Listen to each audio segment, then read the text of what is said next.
ओह बाबा, कहाँ है आप? समझ नहीं आ रहा।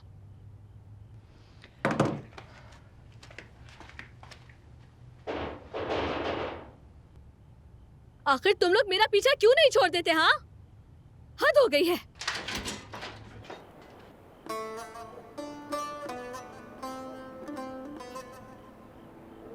आप यहाँ?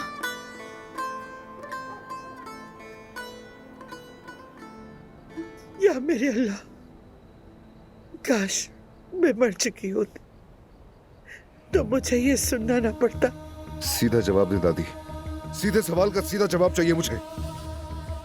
क्या वो आपने किया था? मेरी जान, ये ख्यालात ज़मरुद ने तुम्हारे दिमाग में डाले ना, उसने तुम्हें हमसे बगावत पर उकसाया। मेरे घर का शिराजा बिखेर दिया ज़मरुद ने। दादी आप जमरूद को भूल जाइए। मेरे सवाल का जवाब दे, आपने और चाचा ने मिलकर किया था।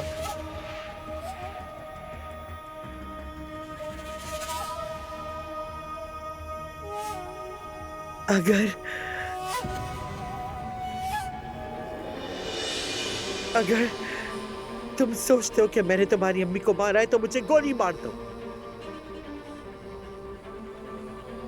मार दो गोली मुझे, मेरे पास कहने को कुछ भी नहीं। तो ठीक है, मेरा आज ही फैसला करें, या मेरे साथ रहें, या मेरी चाची के साथ, मेरे कजन्स के साथ बतौर खानदान रहें, या फिर मैं अपना सामान बांधकर किसी और जगह चला जाऊंगा अपनी जिंदगी गुजारने। हरगिज़ नहीं, हरगिज़ ऐसा ना करना।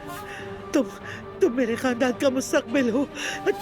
तुम हमारी नस्ल का तसलसल हो, ऐसा मत करो। तो फिर अभी फैसला करें दादी।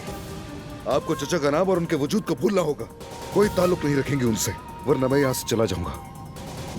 तो तुम मुझसे ये चाह रहे हो कि मैं अपने दिल के एक हिस्से को काट डालूं?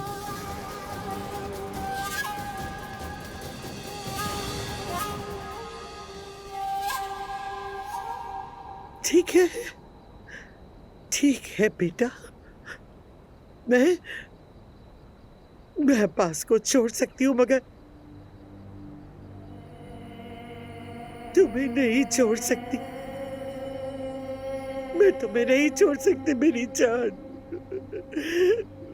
मैं तुम्हें नहीं छोड़ सकती बेटा।